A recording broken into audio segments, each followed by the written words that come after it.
Two dudes with attitudes, let's go. It's the two dudes and the attitudes, ruthless, aggressively speaking, so let's do this. With Ryan and Denton, they here to get your attention. The 5-star broadcast shit, start to the ending. Whether it's the E or it's all E. The two dudes with the attitudes to bring the heat. Get the point, yeah, it's on, time to lock in. Listen to the podcast where they get it poppin'.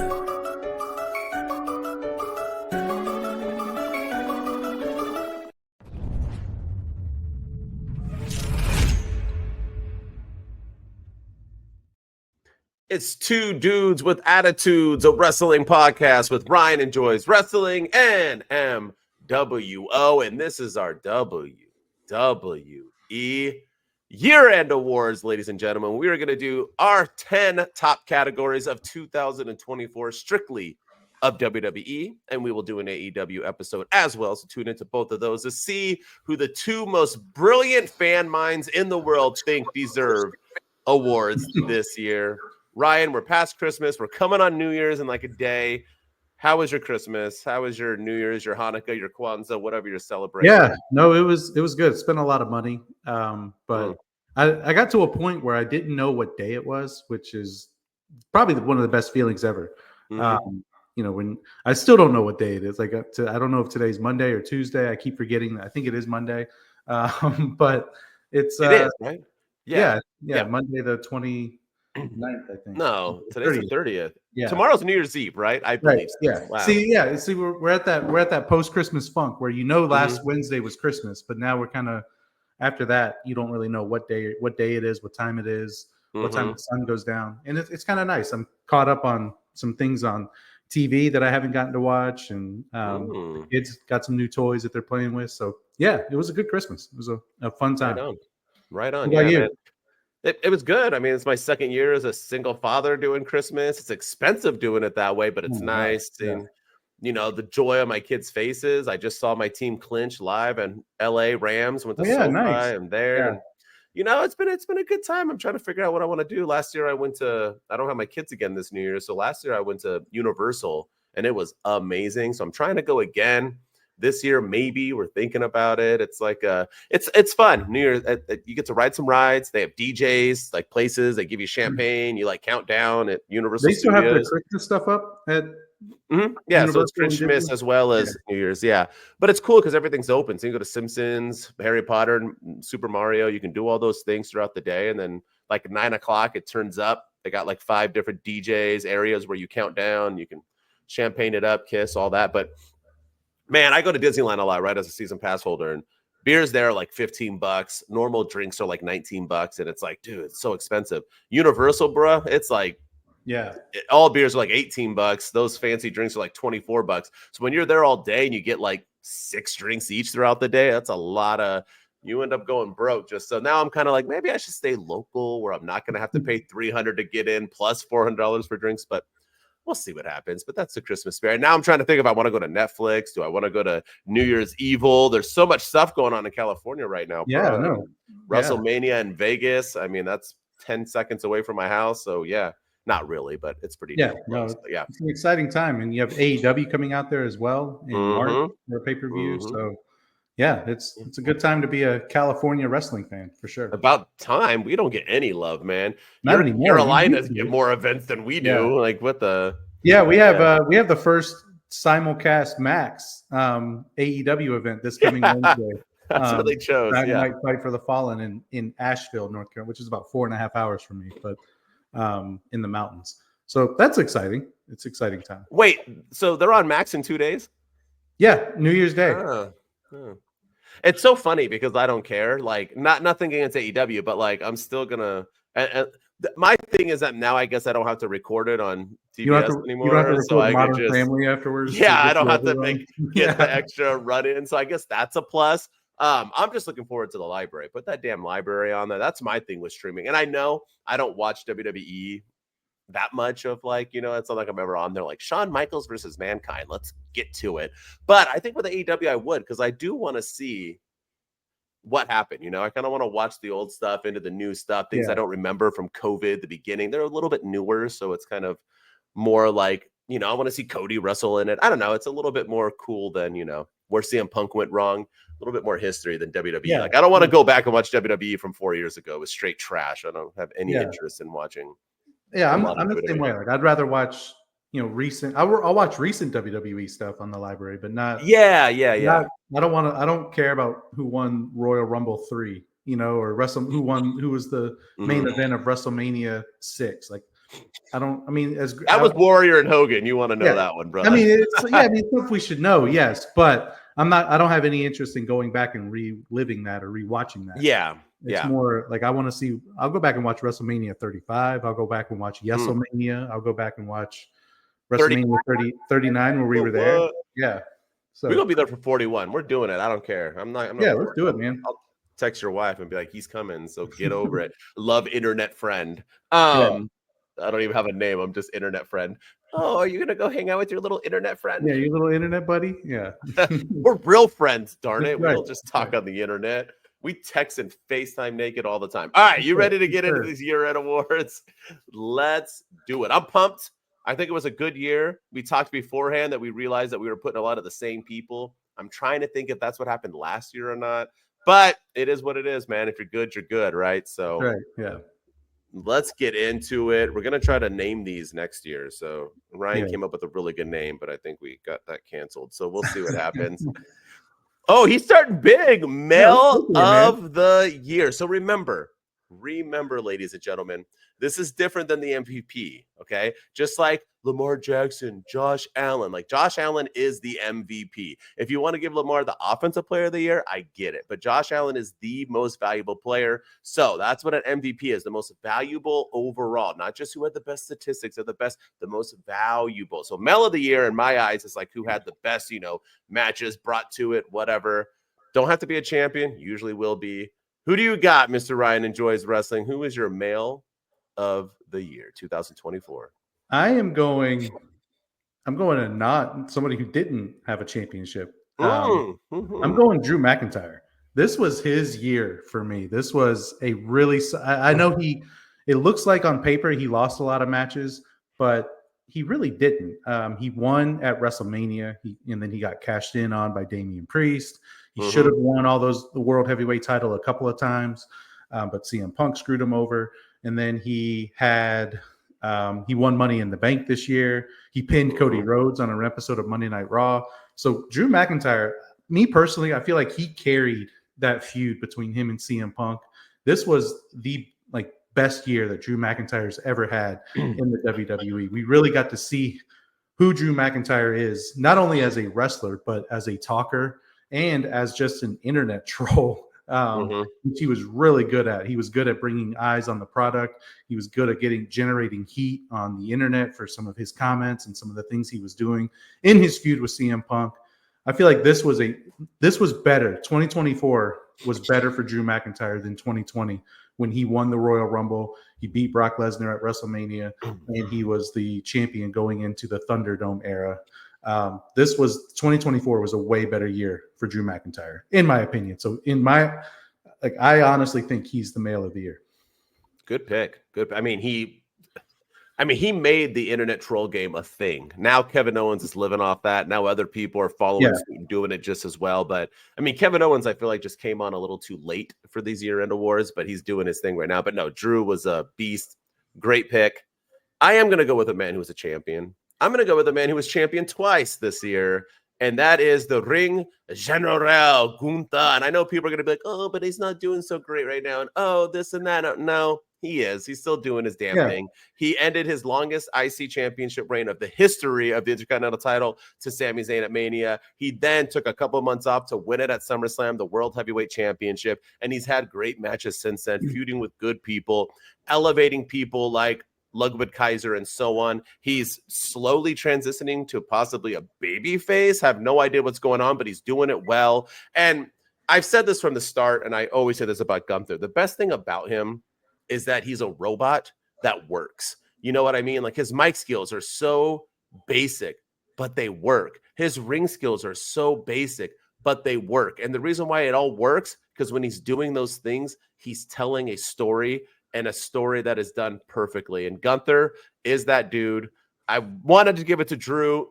I'm sure the majority of people listening to this right now are going like, what, the Cody Rhodes? I could not give it to Cody Rhodes. It's just, in my eyes, he's not doing anything with that title. Yeah. Just because you are being booked as the most important does not make you the most important. So in my eyes, Gunther has done that. He's elevated this thing. And who else has won the 2 top titles in the same year in 2024? So yeah, no, that Gunther had both of them. Yeah, Gunther was my runner-up, and it made it difficult. But I felt like Drew McIntyre.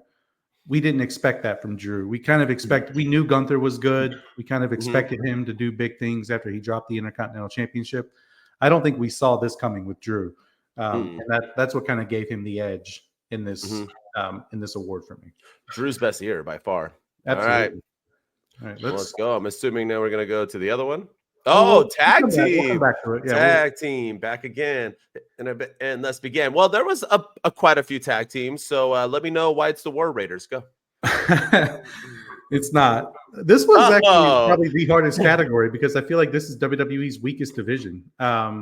You had the Judgment Day, who, you had Damian Priest and Finn Balor, who held the tag team titles at one point this year, and the Judgment Day, Finn Balor and JD McDonough, who held the tag team titles at some point throughout the year.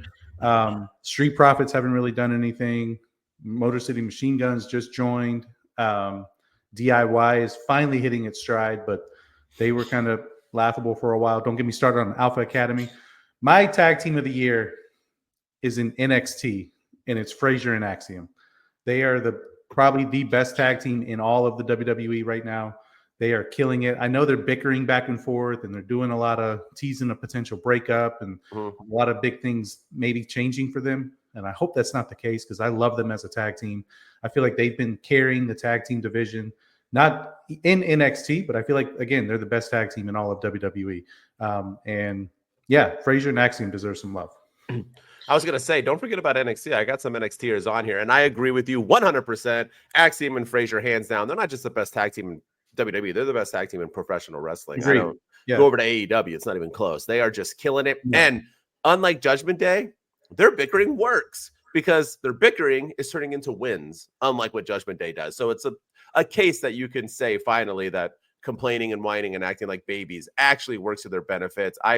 They have a bright future, but they are going to break up, and I do look forward to that match. I think it'll be a hell of a match, but I don't know how far either of them can go solo stars, but only time will tell. No, I agree. But yeah, Frazier and Axiom, best tag team this year. For sure. Still going strong. Now we'll go to the other category. Oh, all right. Whoop, whoop. My favorite category, Female of the Year. Who you got? Let's go. I mean, it's got to be Liv Morgan. It's to me, there's only one right answer. Rhea Ripley, you can make an argument for. You can make an argument for several of the other women. Roxanne Perez was a really tough one because she's held that NXT championship now for quite a while, and probably been the most consistent champion that we've had in WWE. But Liv, man, this is Liv's year. She was the 30th entrant in the Royal Rumble. She has, she basically reinvented herself by taking out Rhea Ripley backstage, injuring the person who injured her.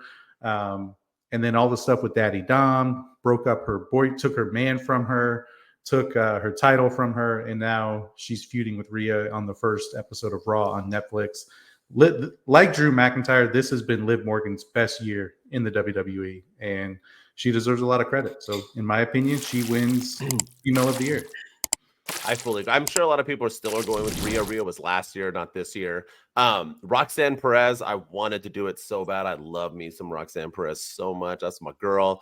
But my other girl is Liv Morgan. Plus, she's single, so got to give it to her in case she's listening. But yes, Liv Morgan, I mean, standout year. Her ring work has been much, much improved. Her mic work has been much improved. She's helped carry Judgment Day after Rhea left and when she took it over, everything she promised. And her and Daddy Dom are, to be honest with you, minus the vignettes they did at Rey Mysterio's house, I think Liv and Daddy Dom are better than Rhea and Daddy Dom. I just like their chemistry more. They're not doing as much, but they just seem more like they're together. So I like it. Yeah, Liv Morgan for sure. And she's had a great championship reign. It better not end on Netflix. That's all I got to say. Yeah, I know it's going to, but it better not.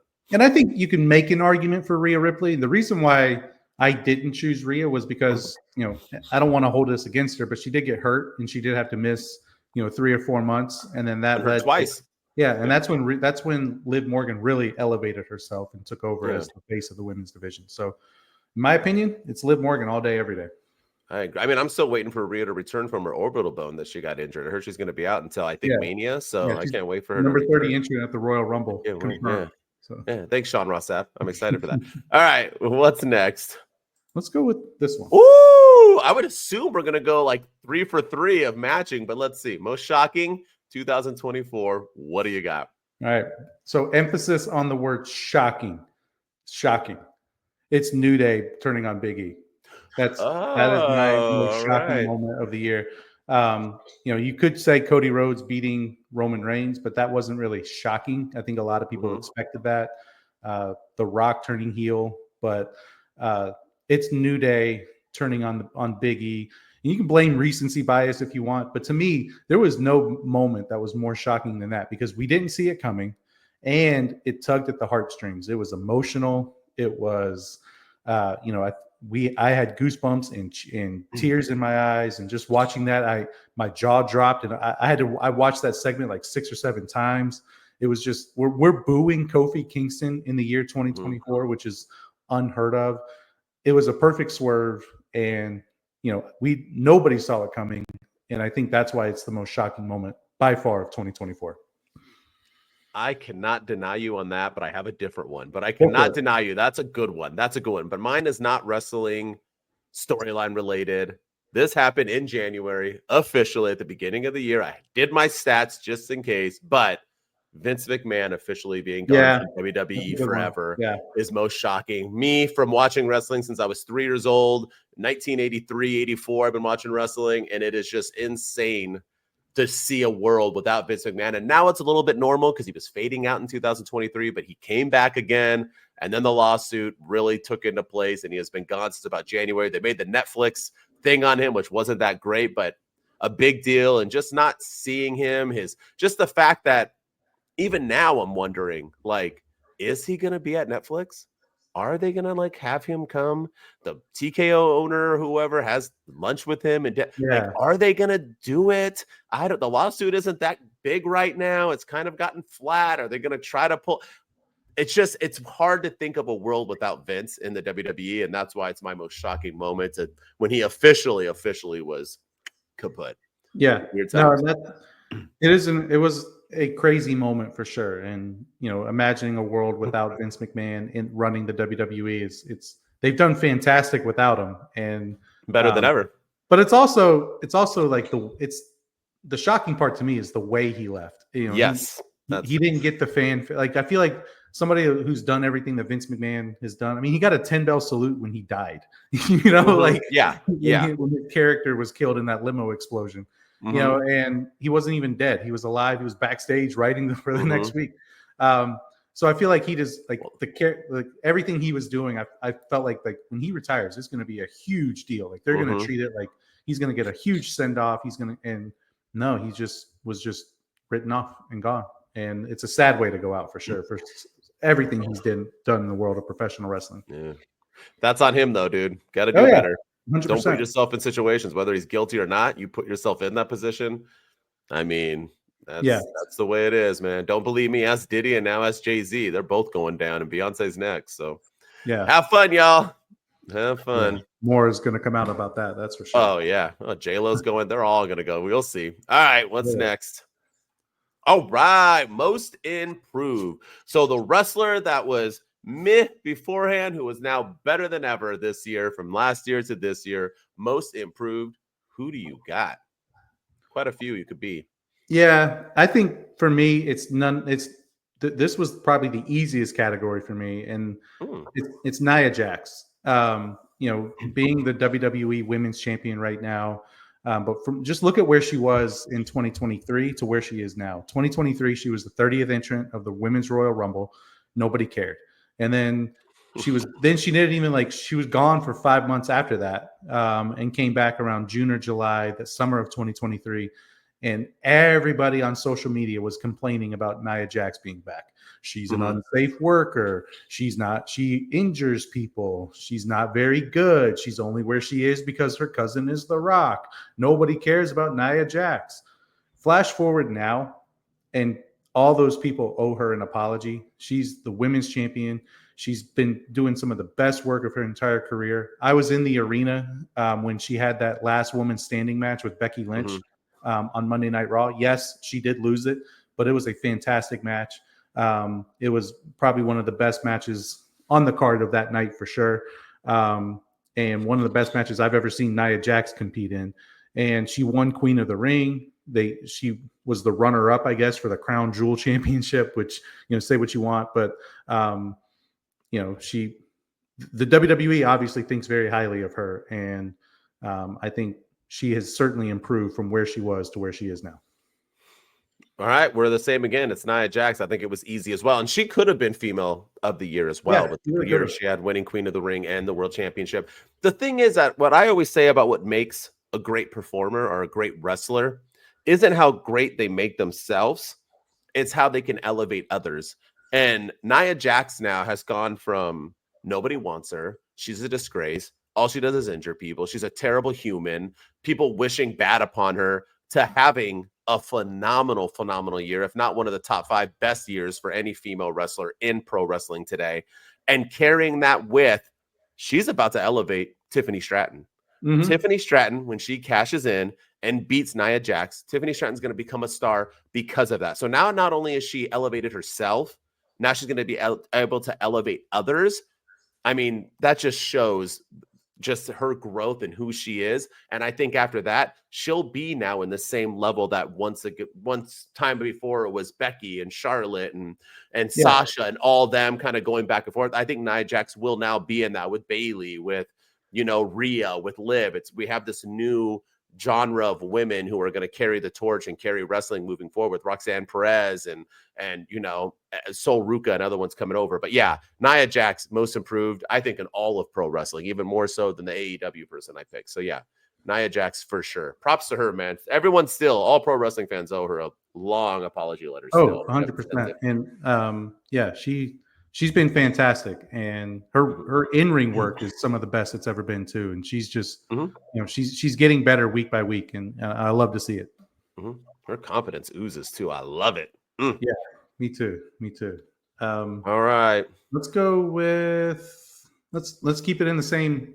All right. Realm. Breakout superstar. So not most improved, the person who broke out, maybe more like the rookie of the year, right? In a sense, the person who was like, who this? And all of a sudden we know who they are. Who do you got? Who's your breakout superstar of the year? This was harder than I thought it was going to be. I thought, oh, this is going to be easy peasy. And then I wrote some names down and I was like, man, this is hard to choose.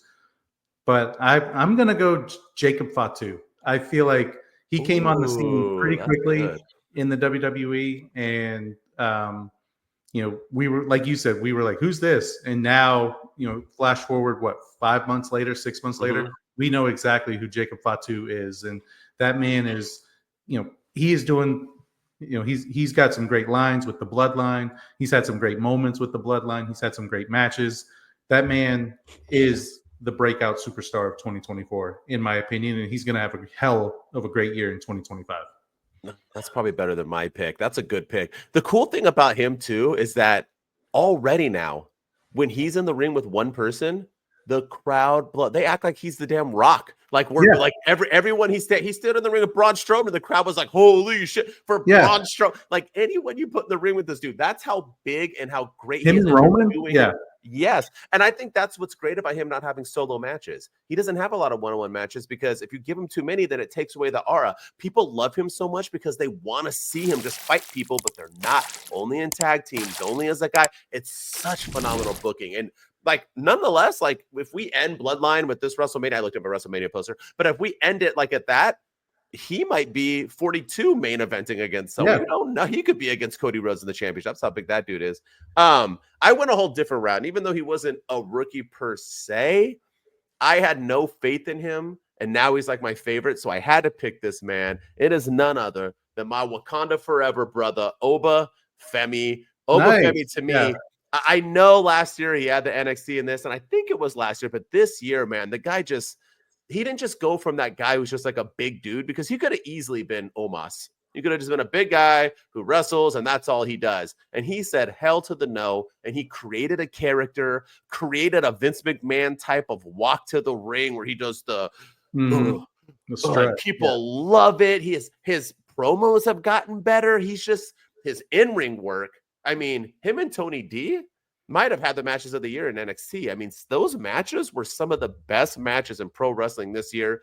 Dude is a star, and he's about to beat Trick Williams and freaking whoever, boy, and win at New Year's Evil. You know it's his time, and he's going to be a world champion that can hold that belt for as long as he wanted if he chose so. So, yeah, Obafemi, I see that guy not just being a star in NXT, but him being a bigger star than Carmelo is right now in WWE. That dude is him. So, yeah. Breakout star to me is Obafemi. Yeah, that's a great pick. And he was on my list with Bronson Reed and Damian Priest as well. But yeah, I felt like, but everything he's done in NXT, you could make an argument for him being most improved as well, because we didn't have a lot of faith in him, and now he's one of the best mic workers that they have. He's one of the best in-ring workers that they have. He's got an aura about him. He's got confidence about him.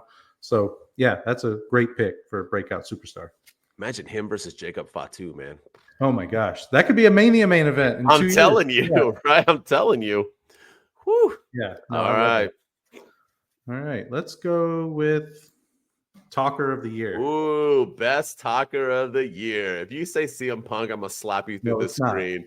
You're gonna pick a margin. I saw him on so many lists. I'm like, really? Right now? All right. Who's your Talker of the Year? Meaning best overall promo person for everyone who's. Yeah, this one, there was a lot of great promos in WWE, but I'm going to give it to Drew McIntyre again. I feel like he had the best year in the ring. He had the best year on social media, and he had the best year on the microphone. There were times where CM Punk was not in the arena, and Drew McIntyre was keeping that feud alive. Drew McIntyre was carrying that feud with his mic work. Drew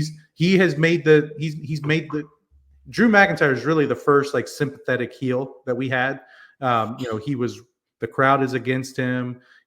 Everyone's booing him, but he's right and justified in all of his actions. And now Kevin Owens is kind of following that suit in his feud with Cody Rhodes, but it was Drew McIntyre who kind of blazed that trail earlier this year and kind of added an extra layer to his character, that he's right in everything that he's saying. But he's going about it the wrong way, and he's just great at getting heat in its natural heat, but he's also really, really good. It's almost like we don't want to boo you, but we have to because you're making it easy on us. So it's Drew McIntyre, hands down, best mic worker of the year in WWE, hands down. I think in all pro wrestling, I agree with you. Drew's my choice as well. Not just in the ring, but just outside of the ring. Did you see his Christmas one he just did on TikTok where he did like the card thing from freaking Love Actually, and he was making fun of just everything he does. And we cannot forget his pose with CM Punk's just everything about him has been phenomenal. And it's crazy because it's not like he's like a 3-year vet. This dude 12 years ago was told he was going to be the next big thing and got fired and came back looking like a straight roided freak and got even better.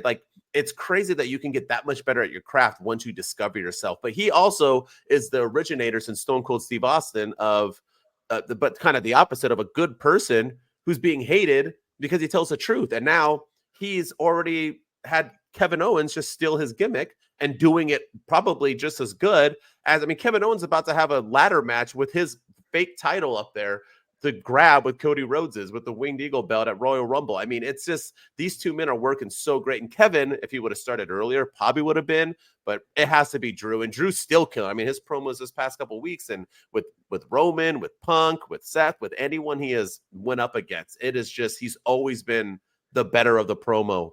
And it's just him being him, and I love it. And Drew deserves his damn flowers. So yeah, he's definitely the Talker of the Year, easily. Yeah, I have a feeling he's going to take a lot more awards too. We have. Oh yeah.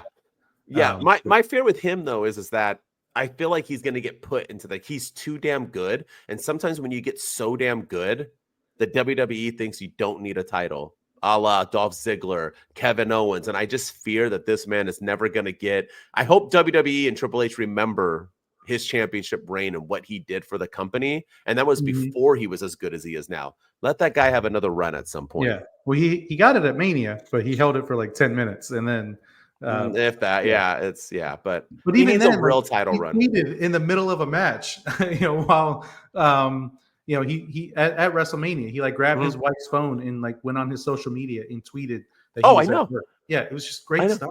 Yeah, everything phenomenal. Yeah, by far. All right, what's next? We only got a couple more, right?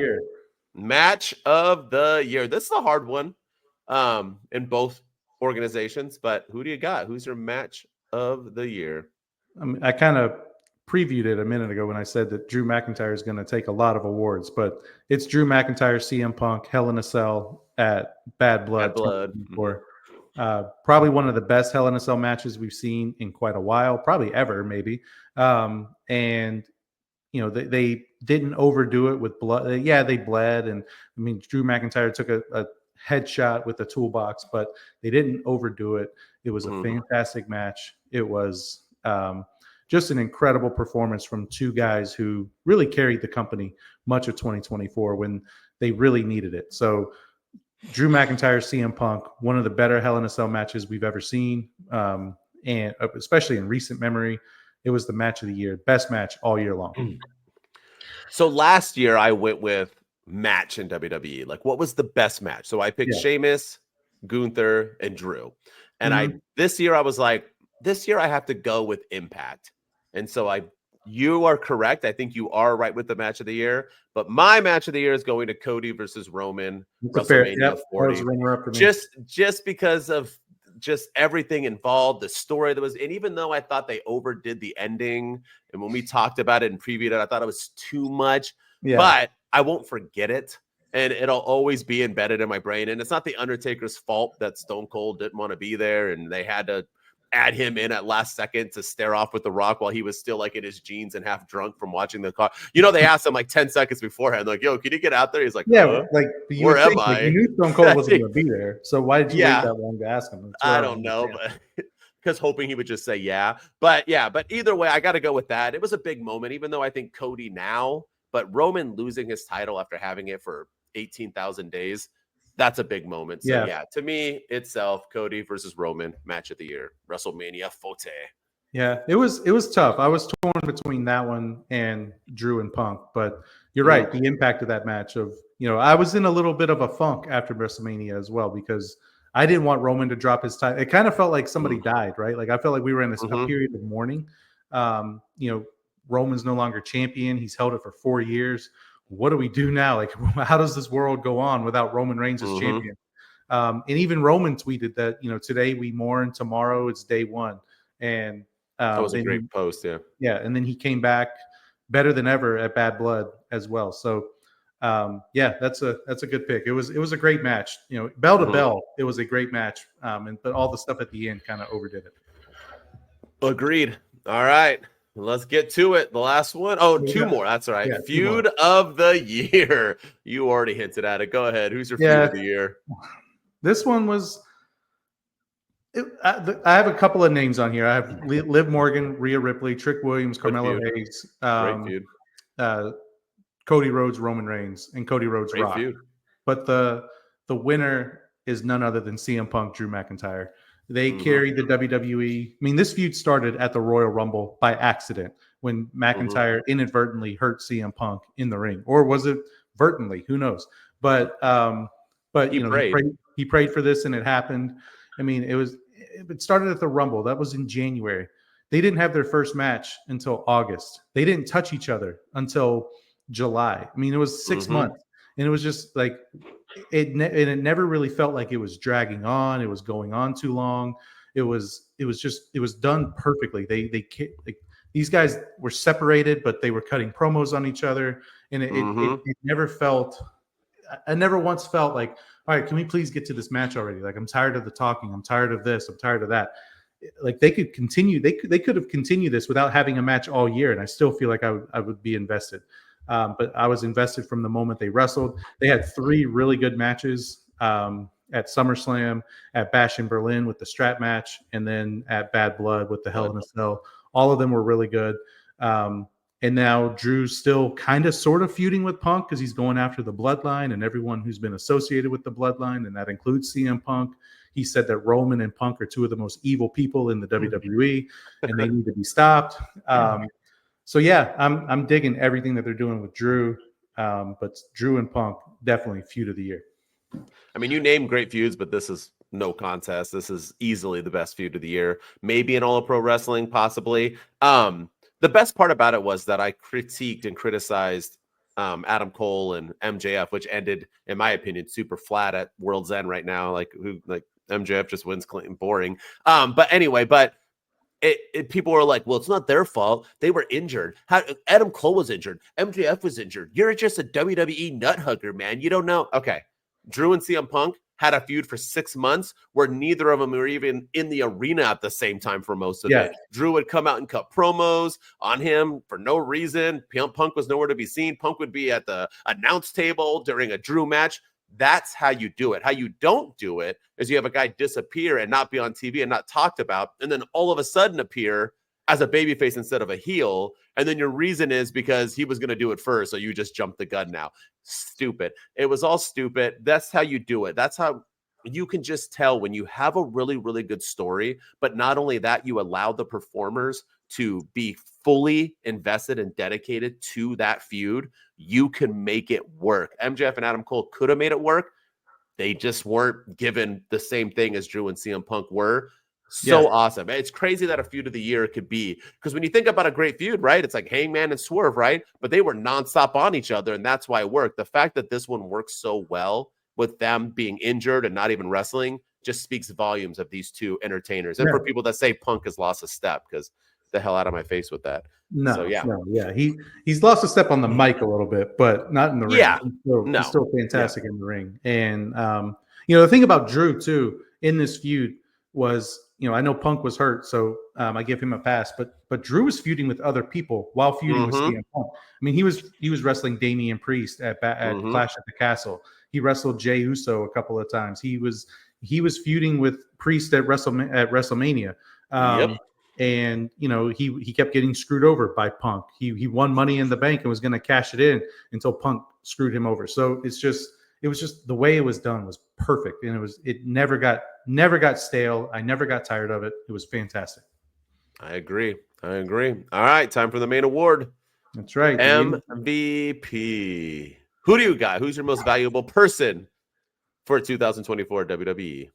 This one, there's a lot of great names, but I feel like I have to give it to Cody Rhodes. The man dethroned Roman Reigns in a 2-year build from WrestleMania 39 to WrestleMania 40, back-to-back Royal Rumble wins.